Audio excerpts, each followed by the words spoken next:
Hang on 1 second. Hello, I'm Sharon Benjamin. Welcome to Leafless, Not Lifeless.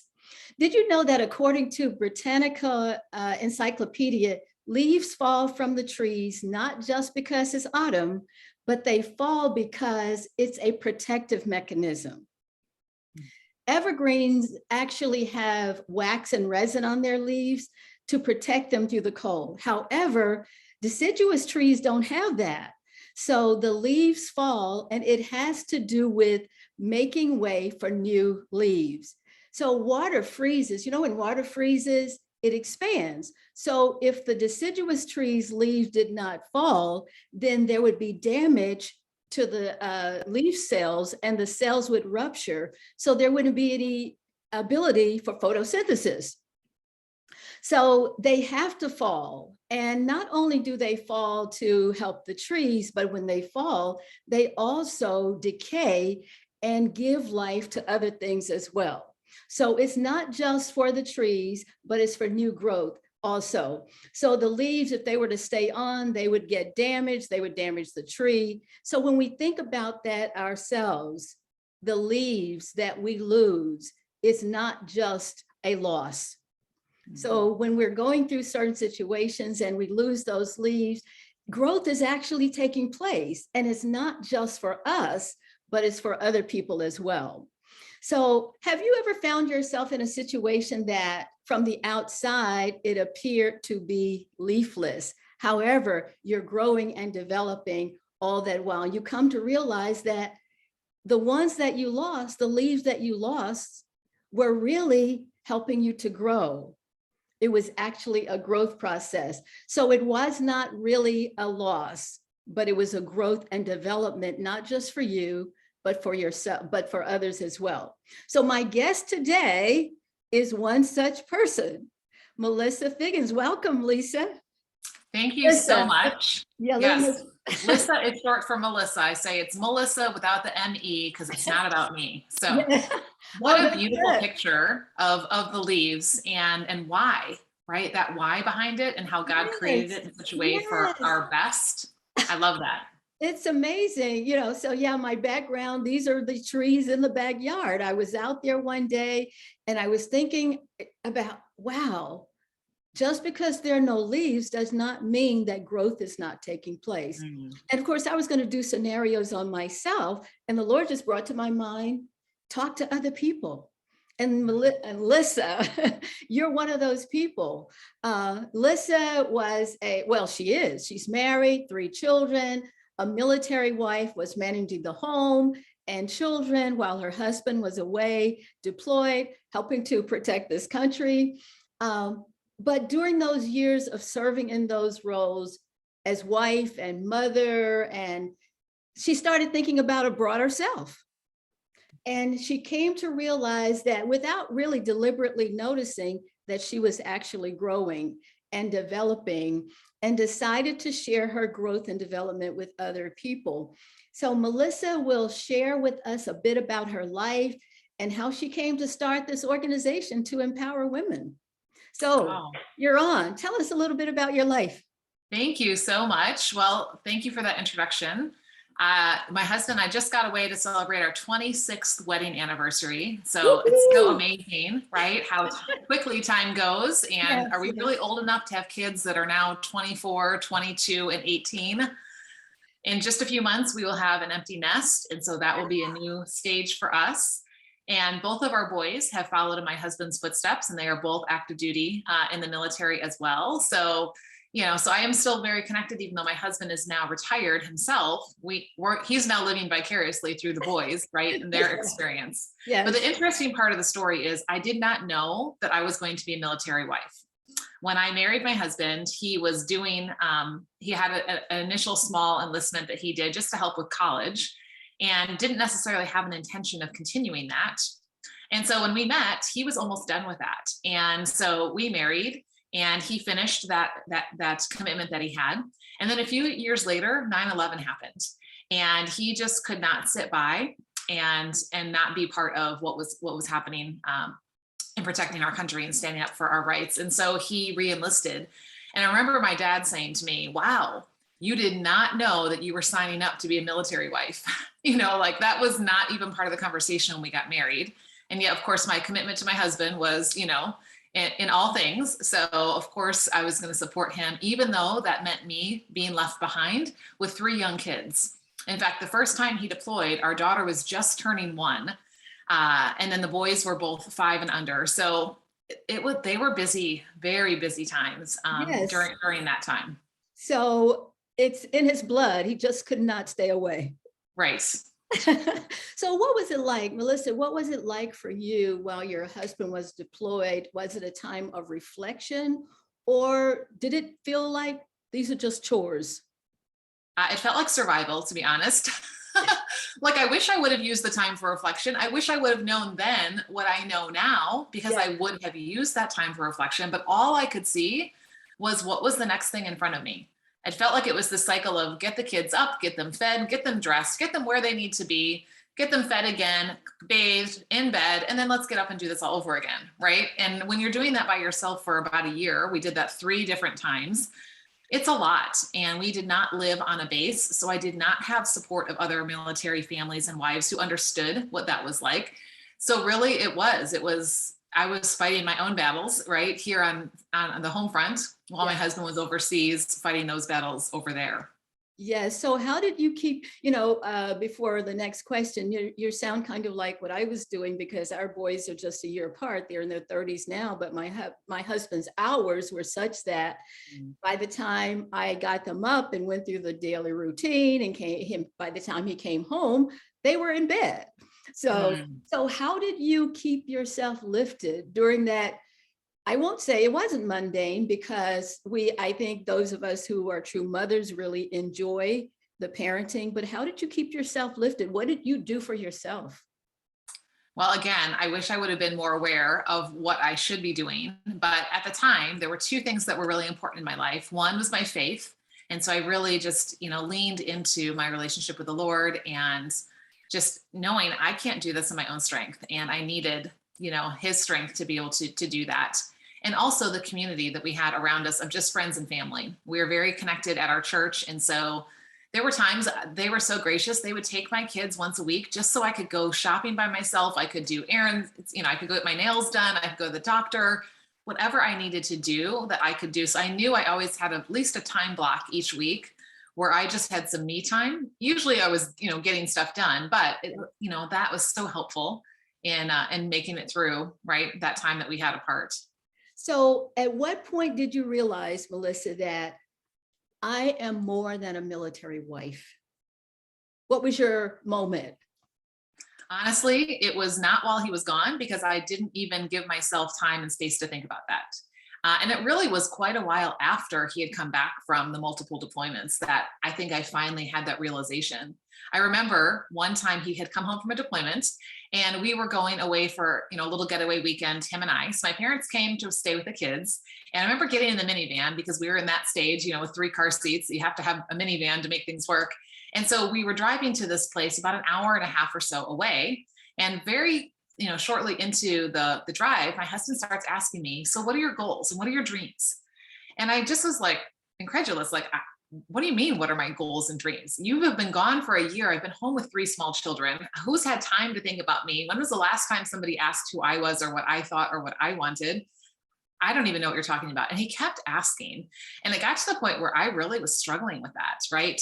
And, and really just looking back, I see that I was using that time in my life as an excuse why I didn't, not reasons why I couldn't.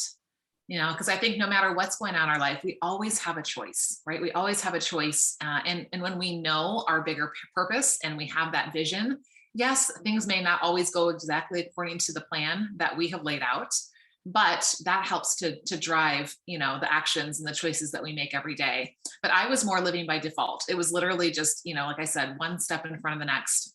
So really it wasn't until I turned 40 and kind of went, what just happened? Looking in the mirror, going a few more wrinkles around the ear, a little bit more around the belly. And oh my goodness, I have got to be intentional, because time is going way too fast.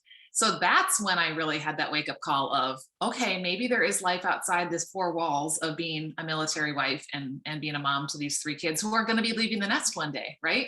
Yes, yes. So I remember when I turned 40, I remember, honestly, I do remember saying to myself, I am now grown.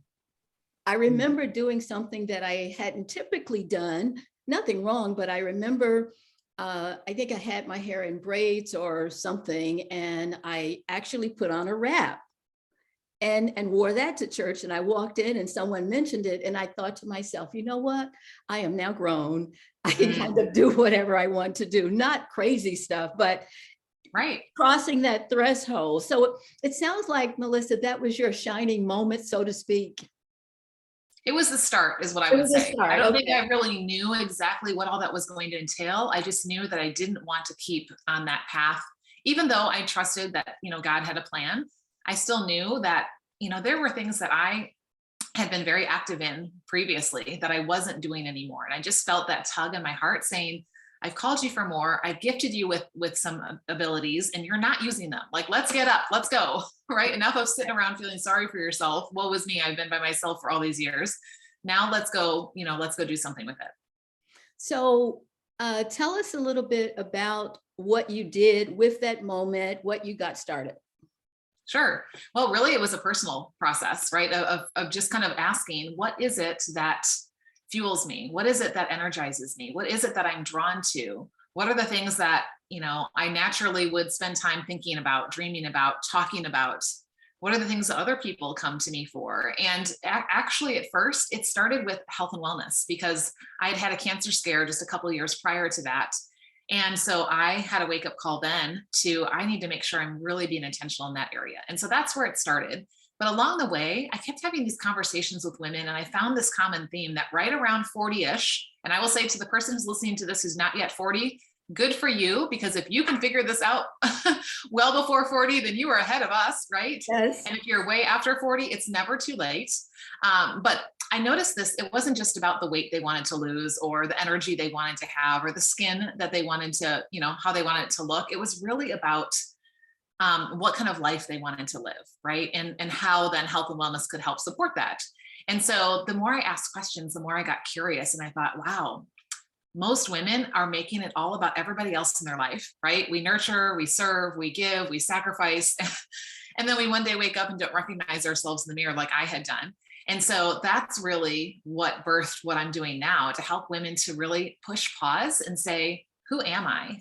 Who has God created me to be? And what does this chapter of my life, look like? And what's my bigger purpose? What's my vision for my life and how I'm going to live that out? And then what can I do, every day to take steps towards that? So I want to find out what has been the reception, but you sent me some information. I want to share some of it. I believe I can get this.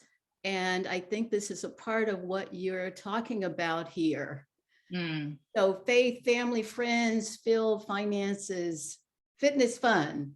What's that all about? So those are the 7 key areas of your life. I love that they all start with F, which just so happens to also coidncide with my last name of Figgins. So it makes it easy to remember. But when you look at that, those are areas that every single one of us, we either are choosing to work towards what we desire in those areas, or we're choosing not to by not being intentional. And every single one of those areas impacts the other areas, right? Our faith impacts those other areas, our relationships, are what we're doing for work, which is the field category, whether we're working for someone else or we have a business or we are volunteering or full-time mom or grandma, and then you think about our health and wellness and fitness, and then finances. And the fun piece is, something I think that oftentimes we don't have. And yet when certain areas of these are strong, then the others get strengthened. And when others are weak, right, then it does impact some of the other areas as well. So we look at your whole life, right? And how is it that you roll? And then how can we be intentional about putting some focus maybe where there are some low spots, so that way we can pump those areas up and have life, rolling much smoother than it might be. So let me ask you, what has been the reception so far as you've worked this program or organization? A lot of ahas, right? And I think here's what's so interesting. It may not be something that you've never heard before, right? And when you look at that list, we all know, yes, those are things that need to be priorities in my life. But here's what I find, especially for women, because we tend to focus on everyone else, is there is this gap between knowing and doing, right? And things look different in different stages of our life. So just because, something was rocking and rolling or looked a certain way in our 20s or 30s does not mean that it's in the same place when we get to our 40s and 50s. So it's always a good time to push pause. And so women are just, they love it because they haven't on their own just taken the time to do this. And so when you have a simple system and you've got support, it really, and then it makes everything else easier, which is so interesting, right? Sometimes we think I don't have time for something, right? Exactly. But yet I find if we don't just take a little bit of time to get clear on these bigger picture things, we end up wasting a lot of time on doing all the little stuff that really doesn't matter, isn't moving us towards the life that we want to design. So what is your goal? What is your ultimate goal for the program? So the program is called Repurposed, and purposed is in capital letters because I think that's where it all starts, right? Is what is my purpose?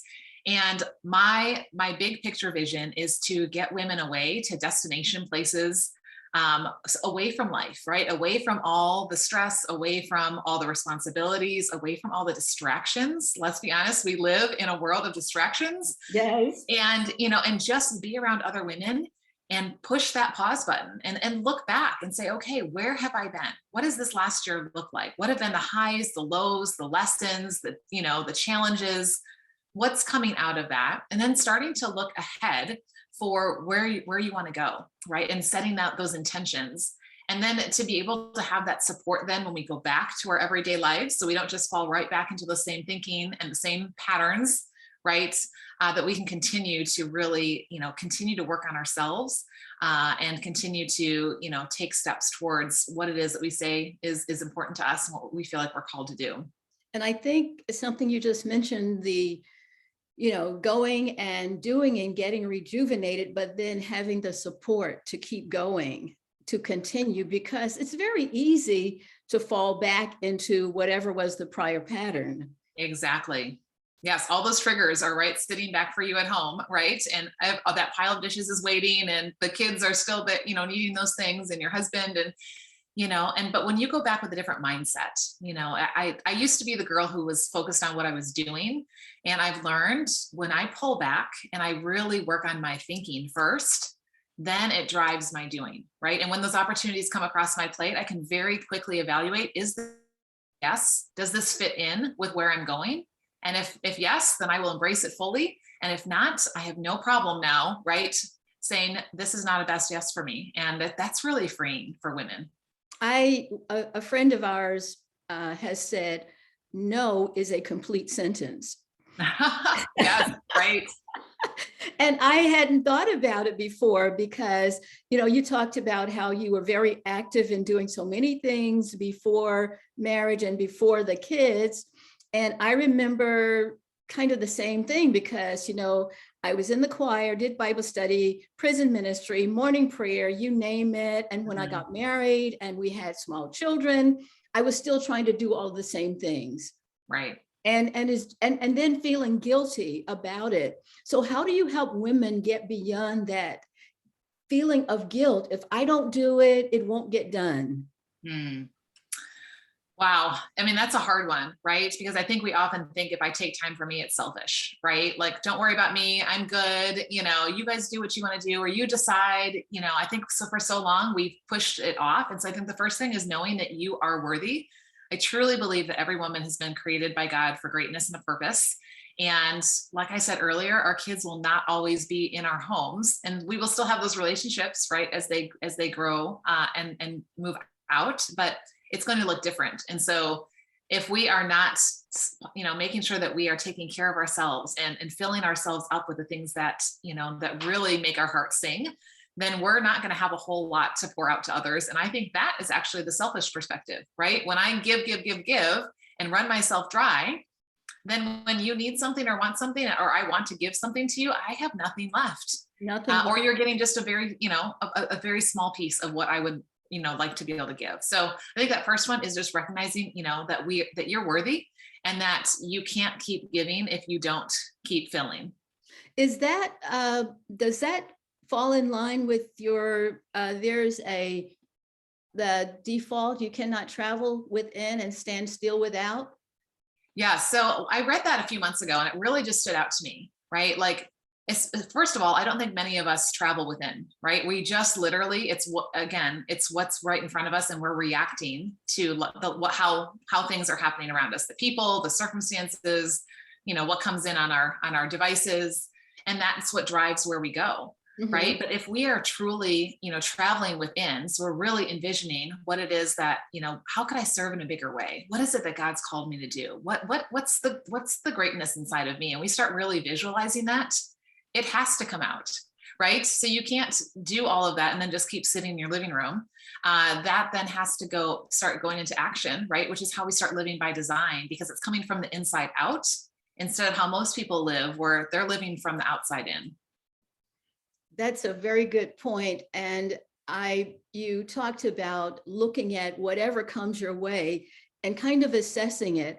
Again, a friend was saying to me, you can't, so whenever anyone gives you an idea, so Melissa, when someone gives you something else to go on your plate, it's not necessarily an automatic no, but I'm assessing this to see whether or not it actually fits, as you mentioned, into whatever is God's plan for my life. So I'm not going to immediately put it through the shredder, but I'm going to give it some thought. Think about it. Yes, yes. And then you're able to give your best to those things that you say yes to, instead of giving a little piece of you over here and a little piece over here and a little more over here. And then nobody gets a very good amount of you. You're feeling overwhelmed, exhausted, and drained. And then you start, resenting the fact that you said yes to these things or these people asked, right? That's true. And you have all of those emotions.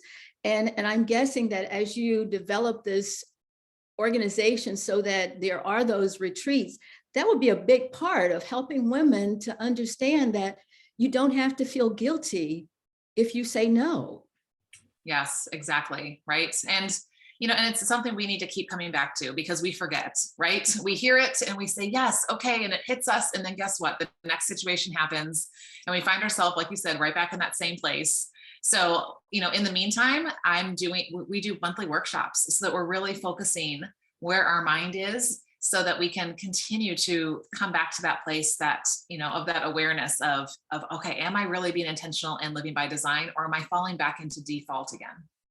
Well, I was thinking, is there a specific component for married women, or is this an organization, a program that is just, this is for women across the board? It does not matter about the stage of life, married, single. Yeah, it really doesn't matter. I mean, it can apply to anyone. My heart is for women after 40, because I think so often we have pushed this off until, that point before we start thinking about it. But like I said earlier, for someone who's young, my daughter's about to enter college. And so I'm thinking, the more conversations we have, before she gets into a relationship that could lead to marriage, before she gets into a career, before she does these things, asking these bigger questions, so that she's living her life by design, not by, mom and dad's expectations, not by the world's expectations, not even by her own expectations, but really being able to have that clarity, And again, I think that there are different milestones in life, whether it's 40 or maybe a diagnosis or, just a life change, that we just kind of wake up and say, how am I living? Right. And is this how I want to continue? Or do I want to, make some intentional changes or choices here? Melissa, I want to share this last screen here, and I want you to share with us your contact information, how people can reach you. I know that you are on the social media platforms, so just make us aware.